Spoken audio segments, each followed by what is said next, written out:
আসসালামু আলাইকুম প্রিয় আমন চাষী ভাইয়েরা, আমরা চলে আসছি একটি আমন ধানের বীজতলায়। দেখতে পাচ্ছেন এখানে প্রায় 5 একর আমন ধানের বীজতলা আছে। তো টানা বৃষ্টিতে আমন ধান অনেক নষ্ট হওয়ার পর আলহামদুলিল্লাহ এই এলাকায় অনেক আমন ধান আছে।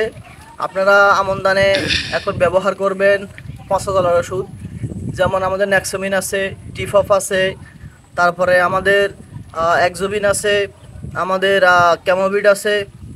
এই সমস্ত আরও ভালো ভালো পচা জলার ওষুধ যেগুলো আছে সেগুলো স্প্রে করে দিবেন। স্প্রে করলে আপনাদের উপকার অনেকটাই হবে। কি আপনাদের যে বীজতলা উঠানোর সময় বীজতলা ছিঁড়ে যায় অথবা শিকড় নষ্ট হয়ে যায়, এটা হবে না। পচা জলার ওষুধ দিলে আপনাদের যে আমন ধানের বীজ আছে, বীজতলা যে চারাটা আছে, এই চারাগুলো শক্ত থাকবে, উঠাতে খুব সুন্দর হবে, এমনকি সবুজ সতেজ থাকবে। বীজতলায় কোনো দাগ থাকবে না, কোনো ব্লাস্ট রোগ এমনকি কোনো পচা জলার আক্রমণ দেখলে অবশ্যই প্রোডাক্টগুলো ব্যবহার করে ফেলবেন। আপনার আমনের বীজতলাকে সুরক্ষা রাখবেন।